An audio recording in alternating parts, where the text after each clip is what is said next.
पश्चिमी उत्तर प्रदेश के एक गांव में सुधा अपने बच्चों के साथ रहती थी। उसके बेटे का नाम रोहित और बेटी का नाम पिंकी था। सुधा बहुत गरीब थी। वह दूसरे लोगों के घरों में काम करती थी। सुबह को सुधा जल्दी से घर का काम खत्म करके काम पर जाने के लिए तैयार हो ही रही थी कि तभी उसका बेटा रोहित आ गया। माँ, मुझे दूरबीन चाहिए। ठीक है, ले आएंगे दूरबीन भी। माँ, आप हर बार ऐसा ही करती हो, मुझे झूठ बोलकर बहका देती हो। मुझे आज ही दूरबीन चाहिए। रोहित, तू इतना बड़ा हो गया है और घर की हालत नहीं देखता। बस तुझे अपना ही रहता है कि कभी ये दे दो, कभी वो दे दो। मैं तुम्हारा पेट भरूं या शौक पूरे करूं?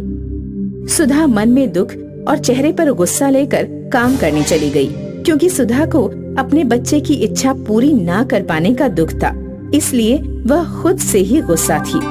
रोहित की माँ जब से उसे डांट कर गई थी, तब से ही वह उदास बैठा था। पिंकी भी खेलती हुई वहाँ आ गई। भैया आओ ना, खेलते हैं। मुझे नहीं खेलना, तू खेल। भैया डर गए, भैया डर गए। मैं डरता नहीं हूँ। भैया कल रक्षाबंधन है, मैं तुमको राखी बांधूंगी और तुम मुझे गुड़िया देना। मेरे पास खुद कुछ नहीं है, मैं तेरे लिए कहाँ से गुड़िया लाऊंगा? सबके भाई उनके लिए राखी बंधन पर गिफ्ट लाते हैं, लेकिन मेरा भाई कुछ नहीं लाता। जाओ भैया, मैं तुमसे बात नहीं करूँगी। मेरे पास खुद के लिए दूरबीन लाने के पैसे भी नहीं है, और आज माँ ने भी मुझे खूब सुनाया। इसलिए तू अब मेरा दिमाग खराब मत कर और जाकर अकेली खेल ले, समझ गई? रोहित पिंकी को डांटकर घर से बाहर चला गया। मैंने बहुत सारे लोगों से सुना है जंगल में परियां रहती हैं और उनसे जो भी मांगो वो मिल जाता है। मुझे भी जंगल में जाना चाहिए और एक दूरबीन और पिंकी के लिए एक गुड़िया मांग लेनी चाहिए। रोहित जंगल में चला गया। मुझे रामू काका ने एक परी की कहानी सुनाई थी कि वो जंगल में रहती है और सब कुछ देती है। मैं भी परी से मांगकर भैया के लिए एक दूरबीन लेकर आऊंगी और कल भैया को एक अच्छा गिफ्ट दूंगी। पिंकी भी जंगल जाने के लिए घर से निकल गई।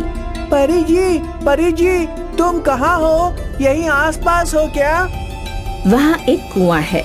कुएं की मुंडेर पर चढ़कर देखता हूँ। रोहित कुएं की मुंडेर पर चढ़ गया। वो घूम घूम कर देखने लगा और उसने पीछे नहीं देखा। वो कुएं में गिर गया। बचाओ बचाओ बचाओ! रोहित कुएं में बचने की गुहार लगा रहा है।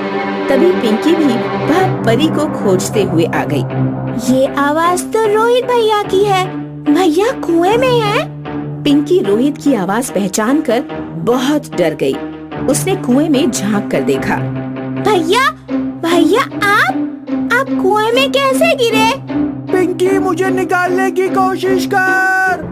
वहाँ एक रस्सी पड़ी थी। पिंकी रस्सी उठाकर कुएं में डालती है और एक तरफ से खुद पकड़ लेती है। भैया ये रस्सी पकड़ लो, मैं तुमको खींचूंगी। नहीं पिंकी, तू छोटी है। अगर आसपास कोई हो तो उसको बुलाकर लेकर आ, जल्दी कर। भैया मैंने अपनी किताब में पढ़ा था कि कोशिश करने वालों की कभी हार नहीं होती। भैया तुम रस्सी पकड़ो। रोहित ने रस्सी पकड़ी और पिंकी ने पूरी ताकत से खींचना शुरू किया। पिंकी के अंदर ये ताकत न जाने कहां से आ गई थी कि कुछ ही देर में उसने रोहित को बाहर निकाल लिया। लेकिन रोहित और पिंकी को बहुत चोट आ गई थी। रोहित बेहोश हो गया। भैया भैया आंखें खोलो। भैया भैया उठो। पिंकी ने रोहित को होश में लाने की पूरी कोशिश की, लेकिन रोहित होश में नहीं आया और उसकी सांस भी अब रुकने लगी। तभी पिंकी को परी की एक बात याद आई। जब मैं रास्ते में आ रही थी तो मुझे परी मिली थी। मैं तुमको एक राखी दे रही हूँ और ये जादुई राखी है। तुम्हें अपने भाई के लिए दूरबीन चाहिए, लेकिन तुम इस जादुई राखी से सब कुछ ले सकती हो और किसी बीमार व्यक्ति को भी इससे ठीक किया जा सकता है।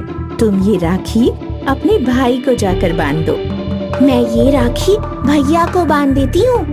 पिंकी ने जल्दी से राखी निकालकर रोहित के हाथ में बांधी और रोहित को भी होश आ गया। पिंकी ये देखकर बहुत खुश हुई। ये सच में ही जादुई राखी है।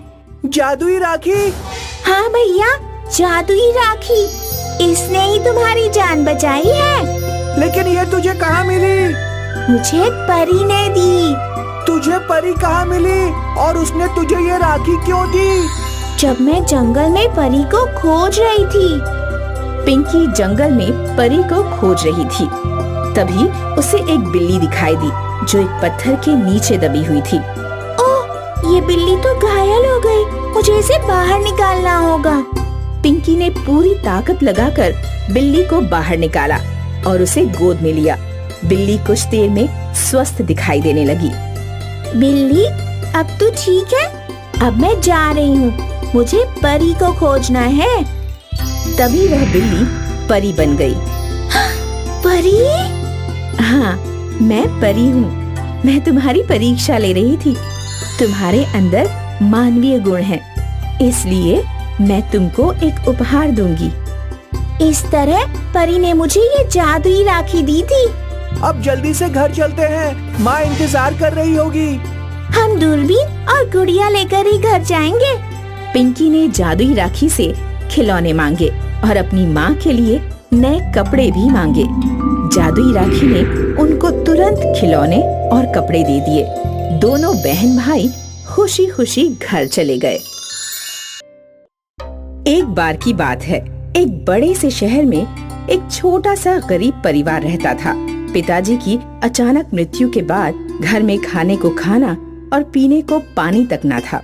पति की मृत्यु के बाद सरला अक्सर बीमार रहती और घर का सारा बोझ उसके बेटे बिट्टू पर आन पड़ा। बिट्टू, जरा मेरी खांसी वाली दवा तो दे दे। सीने में बहुत दर्द हो रहा है। माँ, वही है आपकी दवा। आपकी दवा तो कल ही खत्म हो गई थी। भाई को लाने के लिए बोला तो था। उसकी बात पूरी होने से पहले ही सरला बोली, मैं भी कमाल करती हूँ। घर में खाने को 2 वक्त की रोटी नहीं है तो इतनी महंगी दवाई। इससे तो अच्छा है कि भगवान मुझे उठा ही ले। कि तभी बिट्टू घर आ जाता है। ये कैसी बातें कर रही हो माँ? कुछ भी बोलती हो। ये लो, ले आया मैं दवाई। अगर ऐसी बातें फिर से मुंह से निकाली ना तो गुड़िया के हाथ से बनी दाल खानी पड़ेगी। हाँ भैया, कितने बुरे हो तुम। और तीनों हंस पड़ते हैं। उस दिन की रात को, भैया नौकरी का कुछ इंतजाम हुआ? कल के लिए घर में एक दाना नहीं है। सब राशन खत्म हो चला है। ऊपर से माँ की दवाई। भैया, हमारे पड़ोस में जो लता काकी है ना, उसने मुझे एक घर के बारे में बताया है। उन्हें काम वाली की जरूरत है। और बस कर गुड़िया, मैंने तुझे मना किया था ना कि तू ऐसा कोई काम नहीं करेगी। तेरी उम्र पढ़ने लिखने की है। अगर मुझे कुछ देना चाहती है ना तो इस बार कॉलेज में टॉप करके दिखाना। और रही बात राशन की, तो मुझे एक बड़े आदमी के यहाँ ड्राइवर की नौकरी मिल गई है। कल मेरा पहला दिन है। अगर सब ठीक रहा तो हमें किसी के भी सामने हाथ फैलाने की जरूरत नहीं पड़ेगी। हैरी एक बहुत ही बड़ा व्यापारी था। इतना अमीर होने के बावजूद वो सबसे बहुत इज्जत से पेश आता। लेकिन उसकी पत्नी, वो बहुत ही घमंडी औरत थी। ऐसे ही दिन बीतते हैं और बिट्टू जी तोड़कर मेहनत करता है। कभी हैरी को ऑफिस और मीटिंग में, तो कभी उसकी पत्नी को शॉपिंग और पार्टीज में ले जाता। कभी कभी तो उसे दोपहर का खाना खाने तक का टाइम नहीं मिल पाता। फिर एक दिन, माँ, ये देखो कैसी बनी है। गुड़िया राखी दिखाते हुए बोली, ये तो बहुत ही सुंदर है। भैया के लिए अपने हाथ से राखी बना रही हूँ। भैया को पसंद तो आएगी ना माँ? अरे पगली, इतने प्यार से बनाएगी तो कैसे पसंद नहीं आएगी।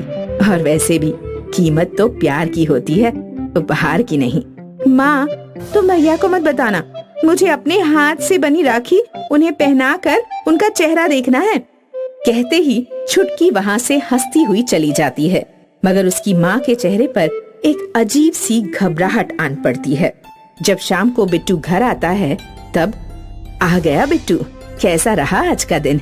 आजा, मेरे पास बैठ जा। रोज जैसा ही था माँ, बहुत थक गया हूँ। साहब तो बहुत अच्छे हैं, लेकिन उनकी बीवी, वो तो मुझसे अपने शॉपिंग बैग्स तक उठवाती है। अरे गुड़िया, जरा पानी पिला दे। मुझे तुझसे एक जरूरी बात करनी है। क्या हुआ माँ? सब ठीक तो है ना? अगले हफ्ते रक्षाबंधन आ रहा है, तूने कुछ सोचा? गुड़िया बड़ी आस लगाए बैठी है। ये सुनकर बिट्टू निराशा से बोला, माँ, मेरी तनख्वाह में घर का गुजारा ही मुश्किल से होता है, ऊपर से गुड़िया की पढ़ाई।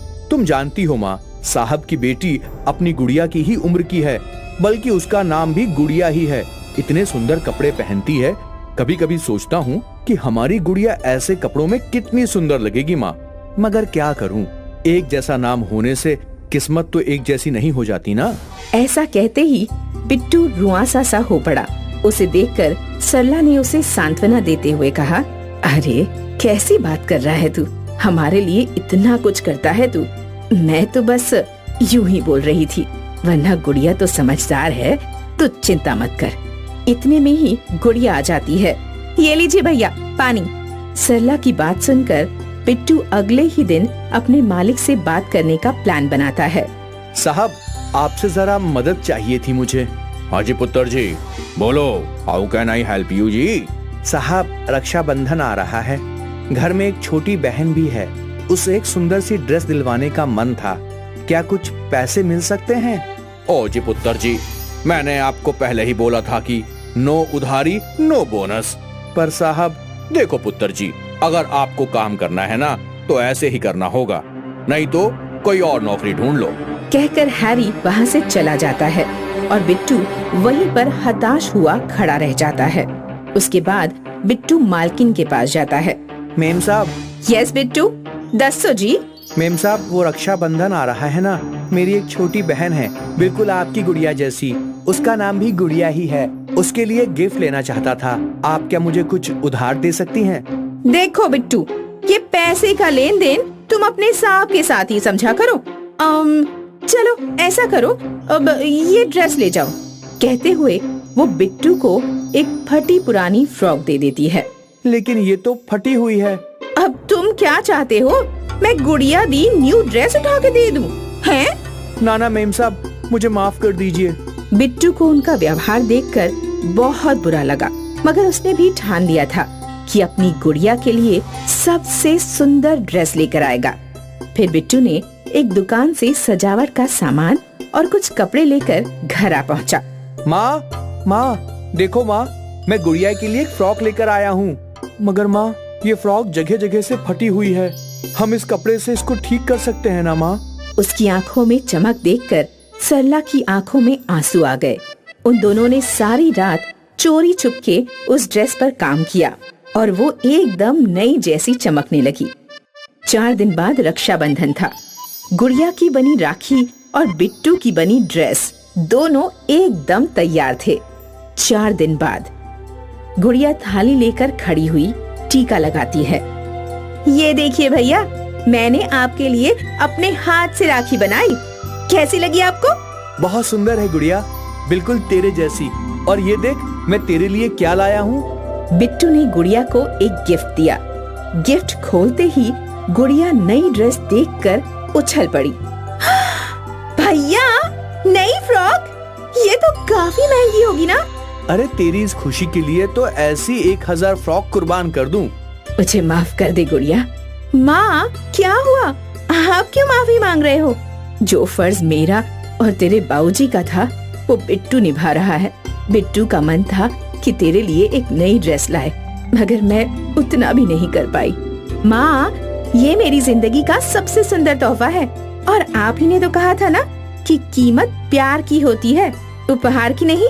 और भैया, मैं भी आपके लिए एक तोहफा लाई हूँ। कहते ही गुड़िया अपना रिपोर्ट कार्ड दिखाती है। मैं कॉलेज में फर्स्ट आई हूँ, अब मेरी अगले साल की फीस माफ कर दी जाएगी। ये सुनते ही सारा परिवार खुशी से झूम उठा। बिट्टू और गुड़िया एक बात तो अच्छे से समझ जाते हैं कि अमीरी की चकाचौंध में वो बात नहीं जो अपनों के प्यार में है।